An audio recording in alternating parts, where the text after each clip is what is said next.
I've got another lesson for you here today. This is part of the Cool Moves bunch of lessons that I'm going to put on here. These are just plain old useful things. Today's lesson is going to be how to play C, G, and F in a really cool way using something called a pedal tone.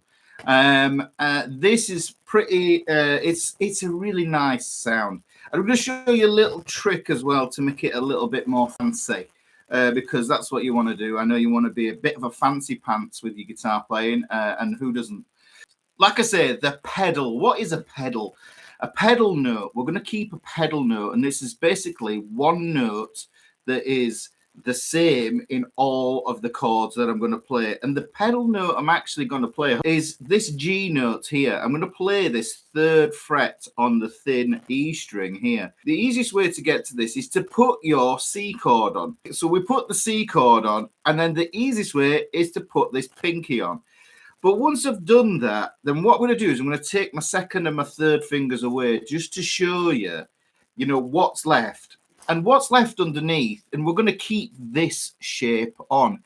And essentially, this is a power chord. If we thought about this from that being a root note and that being a 5th, that would be a power chord.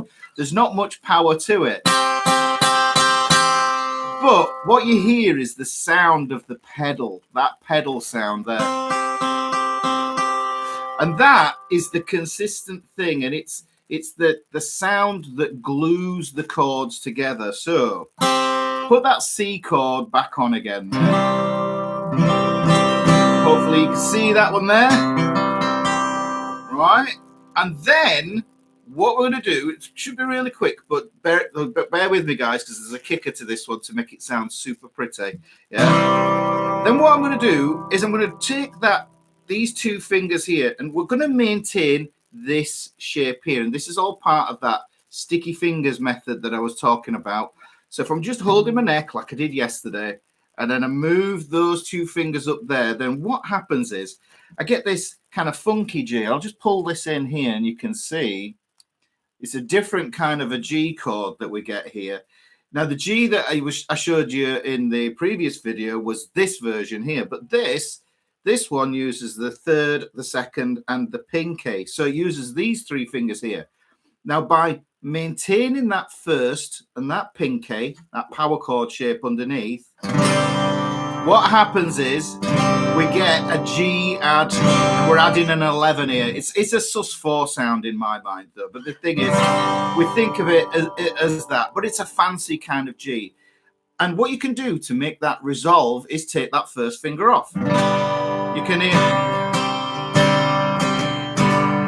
So just by playing that there,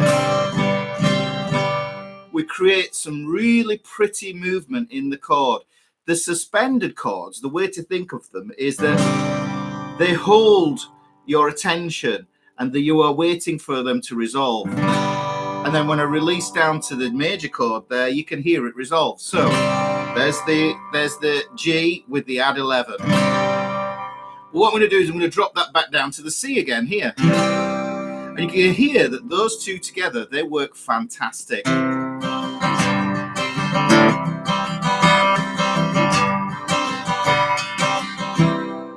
We get some cool little bits going on there.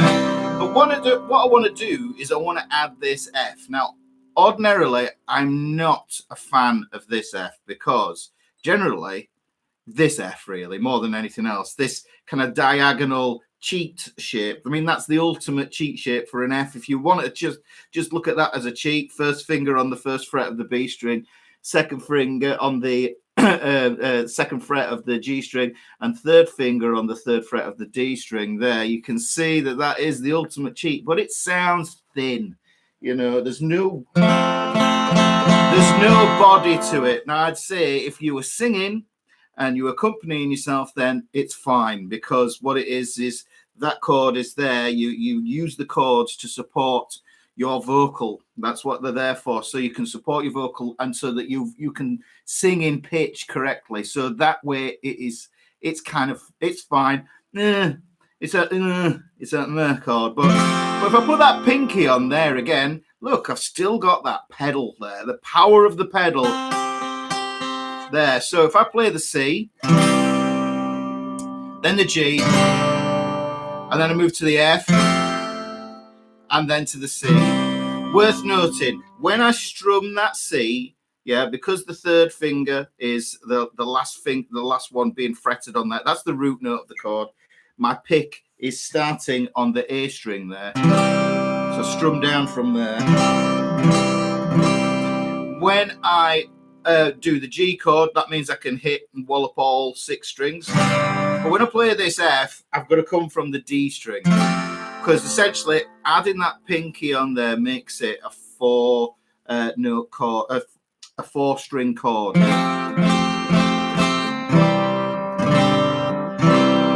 So you can hear those going on there. And all we end up doing then, the key thing to note is we keep this static, just like yesterday we kept fingers 3 and 4 static. We keep fingers 1 and the pinky there static, and we play this. More astute of you out there will know that C is chord 1, F is chord 4, and G is chord 5. That's a 1-4-5. That's the 3-chord trick. So there are hundreds of songs that use this, and you can indeed use a capo to transpose this bad boy. And I did this yesterday as well. So if we take this up here, you can hear.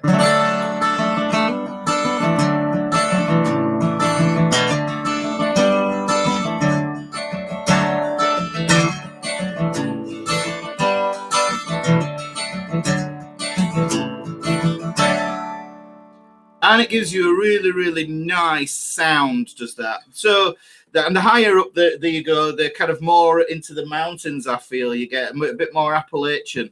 So, did I say that right? Is it Appalachian? I don't know if it's Appalachian. I don't know if it's a hard ch or it's more sh. The little kicker at the end of this that I wanted to give you is the stability of this shape means that it's easy. Pretty easy to lift this second finger up. Yeah, so if you lift that second finger up, what you can do, because this is the third in the chord, what happens is when we release it, we open that open string up, and this is why I'm doing this on acoustic. Open chords are amazing because it's the open strings that sound really, really nice. Yeah. So if we can play open strings, absolutely do it. Now I can take that off, or I can hammer it on. So I strum and I hammer it, or I can pick it out.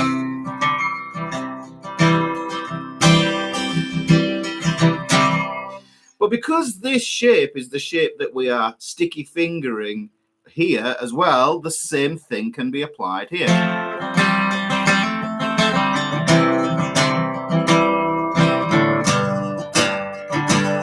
That's a bit harder to hear because it's in one of the more bass voices. So, but we can definitely hear it here.